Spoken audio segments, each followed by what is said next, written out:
Georgia's latest find in the transfer portal, depth at tight end, Ben Yurosek from Stanford. And Brent, this is a guy that when you look at the tape, which we're about to do, you see a lot of traits that you say, maybe with Brock Bowers being in the NFL, we don't see as much of some of those things with Georgia's current tight ends, mainly ball skills, catching in traffic, those kinds of things, which not to say Georgia doesn't have that. We just haven't seen much because it's been Bowers there. And now you have a depth chart that's having to be recreated. We're going to see all this happen together, but I think Ben Yurosek will be a piece of that. Very much so. And it's quality depth. Like this isn't someone who think back to like 2019 when Eli Wolf came from Tennessee, who'd only played a few snaps here and there for Tennessee. This guy's played a lot, over 500 snaps a couple years, over 1,000 yards receiving in his career, a lot of all Pac-12 type honors and honorable mention for, second team, that kind of stuff. It's a lot. This is a quality depth piece. He had a Senior Bowl invite. I think I saw Jim Nagy tweet that after the transfer was announced, that if he wanted to, instead of transferring, he had the Senior Bowl invite. So what are we looking for? We're looking at, one, skill set, because obviously Stanford has struggled. I mean, I knew they've been bad. I didn't realize they've been 3-9 each of the last 3 years, like really bad, like non-Power 5 bad. But so looking at skill set, looking at how they used him, how Georgia might use him, and there are, you don't ever want to, there's nobody that's going to compare to Brock Bowers, but in terms of how Georgia uses him and the role, the routes and things of that nature, you might see some of that from this kid. And I even texted you yesterday that in Georgia getting Colby Young and Benjamin Yurosek, to me, there are some shades of when Georgia got Lawrence Cager and Trey McKitty of just let's build out and have some things that maybe will just make us more well-rounded at those skill positions. And we talked about that when we did Film Don't Lie on Colby Young, that Georgia doesn't have that big, towering, targeted receiver like that. They have other guys that do other things better than Colby Young does, but how can you just get guys that do things differently, that accent each other? Yeah, and this, like you mentioned it earlier, ball skills. The ball skills are real with him. Contested catch rate, low drop rate, all that here in motion, and then as a wing tight end, running a wheel route. And this is not an easy catch. Like the guy's coming right across his face and makes good catches. In terms of just overall good hands, career drop rate, I think was 4.5%, which if you look at like Delp last year was 4%. Bowers in his career was 4.4%. So he had in 2022, he didn't have a single drop, just a couple last year, which last year in 2023 missed a bunch of games because of a shoulder injury. I think he only played 6 games. So you didn't get to see as much as what as Stanford used him in 21 and 22. But again, experience, good hands, adjust to the ball well. You see that consistently. Difference in quality of opponent. This is Hawaii here, just so people understand kind of what we're seeing. 6'4", 242. That's what Stanford had Yurosek listed at, which Georgia has probably had bigger tight ends, but 6'4" is still plenty of size to make catches in the SEC. That my guess is that's what Bowers will measure at the combine. 6'4", about 245. Yeah, but again, this guy's not Bowers. He's not the receiver that Bowers is. He's not the athlete that Bowers is. He's not the blocker that Bowers is. But in terms of filling out what you have at tight end, he does a lot of good things. Yep. Here, contested catch rate. Like these aren't. That's not easy. Adjusting your body. And one of the things you always look for when you, at least I look for, is what type of receiver are you? Are you somebody who uses your body to shield people? Are you somebody who can catch a ball in stride that's maybe not in the chest area and just sort of natural hands? And he's a hands catcher. He definitely adjusts to the ball well. In terms of overall contested catch rate, 18 of 32 in his career, which is a little over 56%. I'm just giving you reference with the Bowers, not doing the comparison, but for reference, Bowers' contested catch rate in his career was 59%. So in terms of the actual things that you need done on the field, the skill set Yurosek brings is something that Georgia needs, I think.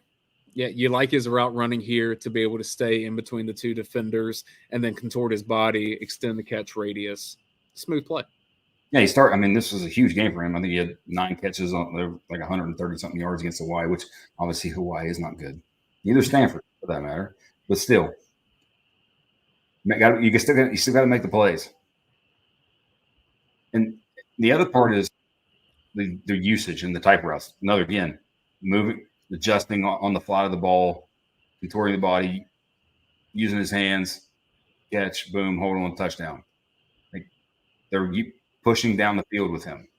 And like he's had some monster games in the past, with against Notre Dame, against Southern Cal, things like that. So he's had some ability and some production, like real production. You're not just getting a guy who hasn't played at all. This is good footwork along the sideline as well. Yeah, very much so. Still against Hawaii, H-back roll again. Quarterback buys time. Finds his gap. Yep, and doesn't the contact doesn't bother him. I think it was, you think about the last 2 seasons, a little over 90 targets, 2 drops in the last 2 seasons. And that's, if you're going to bring somebody in, because think about how Georgia is going to use this player as a supplement. And it depends on, if he comes in, competes, earns more and more playing time, and they get to some more 12 personnel, things like that. But just, it might be something where he has 15 targets, but they're 15 big targets, or they're, it's a big third down catch or a big play that you've specifically designed for this player, that sort of thing. Guy's going to make the play. That's because he gets vertical. He's not doing little out routes to get 4 yards. He gets vertical quite frequently for Stanford. Yep. And I think the speed is the look of it on the tape. Like, hey, these guys got some speed. And you can see that he's not a 6'6" guy that's just kind of laboring down the field. There's some legit athleticism and speed and some big playability, potentially. But how does that translate to the SEC? Well, that's what we'll get to see. We're going to criticize some of his blocking efforts later on. That's not his strength, I would say. However, here he is lined up on the right side of the line of scrimmage and does a really good job with the down block. Little overload from Stanford.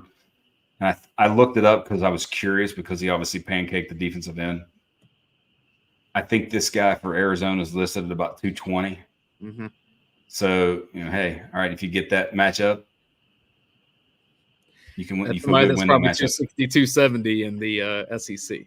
Correct. And that's one where you always got it. And that's 2 big questions for me as I go through his film. One, is the speed, is it real? Is it something where that's going to translate? I think so. And I think there is legit speed there. But 2, the play strength. I think play strength in general it's something that he's just going to get better and better technique. And I think that's one of the reasons why Athens interested him as much as Georgia was interested in him. Here's a 2nd and 13. Told you he gets vertical, finds the hole in the coverage, and takes it all the way. Yeah. And again, these are guys that secondary players who have somewhat angles. Catches it in stride, easy, gets upfield. We've seen 84 make a lot of touchdowns on routes like these, but usually it's standing up in the slot. Yeah, and you look at his usage, he was more in line, like in terms of majority of the snaps. And Stanford's offense is kind of historically used inline tight ends a lot, but again, vertical up the field, using, and like you said, 6'4". In terms of, like, we were trying to think beforehand, what's an NFL comp? I think one that we just saw in the Super Bowl this past weekend, Noah Gray, that plays for the Chiefs. Somebody like Isaiah Likely or Gerald Everett that are a little more undersized tight ends, likely for the Ravens, way more productive player in college, but undersized tight ends, not these 6'6", 250, 260 guys, much like Oscar Delp, but a little bit undersized, but can still go win as receivers, where the blocking becomes secondary. Your primary skill set is, hey, go catch passes. I'll tell you a nugget that I gleaned from the broadcast of reviewing these plays. Apparently, according to the broadcast, Yurosek's great-grandfather invented baby carrots. How does one invent baby carrots? I have no idea. That's a very interesting thing. I know I buy them at Publix. I'd like to ask him about it, and if I remember to later in the year, we may have a discussion about baby carrots when everyone else wants to talk about how you run and block and release and all that. But that's an interesting tidbit, at least. That's something that's unique to him. We'll take that any day. Here he is at the H-back. And usage. How's it going to be used? Stanford was not afraid in his time there to give him the football as a runner. And that's where you're like, okay, maybe the speed is real. And it's one where thinking about over the course of his career, 14 carries for 114 yards. Now, one of those was a 50-yarder he broke, I think, on SC, maybe 2022. But again, that some of it might be, hey, this is how Stanford's offense. Maybe they don't have as many options, but they at least have the confidence to give him the football running. In one game, even he had 5 carries, I think it was.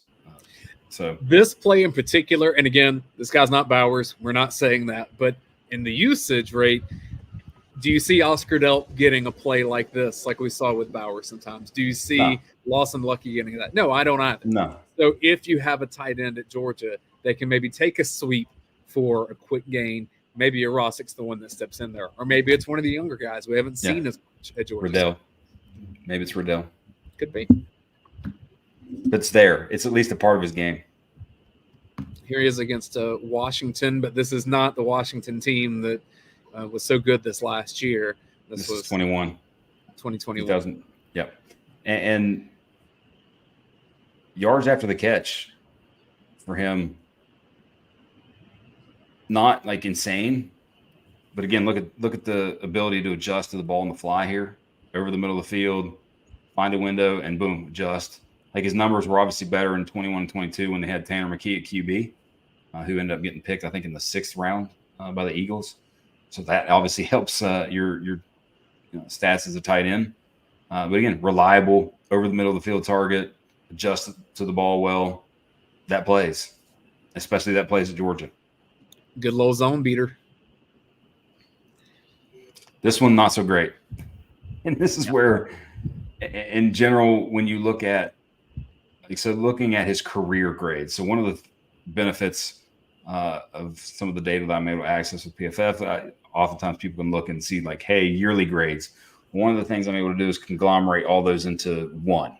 Like look at it over the entirety of his career. Over the entirety of his career, his run block grade is 42.7. That's horrible. And when you think about that, like there's this one, I think even the next one is just as the next one, I think maybe isn't more so mental, where it's just like, oh, Olay, than it is physical. But play strength, you can consistently see that when you look at some of the blocking issues from him. And he's a receiver more so than a blocker. But here's the silver lining if you're looking at it from Georgia's perspective. One, you have a tight ends coach who is looking to put a tight end in, will have a tight end drafted for the 5th consecutive year. This guy maybe wants to be 6th, make that 6 after this year. But 2 is you already have a history with transfers coming in who were not great blockers in their previous stops. And Hartley and Georgia's system, a little bit of both, combo of both, turning them into blockers. So let's look at those 2 examples. So Trey McKitty, pre-UGA at FSU, 45.6 career run block grade. In his one season at Georgia, 75.8. The other one, Eli Wolf at Tennessee, in his time at Tennessee, 60.1 run block grade. His 1 year at Georgia, 77.0. So 2 definitive examples, and that's probably as much what attracted to Yurosek to Georgia as Georgia to him is, hey, and Hartley can say, look, I've already done this with transfer guys who come in, they come into our system, we teach you, sort of show you, in the way our system works, we're going to make you more of an NFL level tight end, an NFL level blocker. And let's talk about just supply and demand at the position. Every team could use an extra receiving tight end because it's such a mismatch for the way the football's played right now. In the NFL, there aren't a lot of superstars and even competent receivers at that position. It's hard to find them consistently, and for the demands of the schedule to keep them healthy long enough. And so for this guy who could have gone a lot of places, he had a lot of teams that needed tight ends that he could have gone there and played a lot.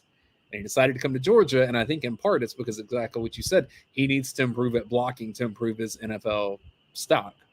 And if he can replicate some of the receiving things that he did well at Stanford at Georgia, then all of a sudden you look at it and you say, all right, maybe he's a bit higher pick than we would have thought otherwise. And again, if he can come into Georgia and steal reps from some guys that have been there for a while, which is possible, he's got talent. 100%.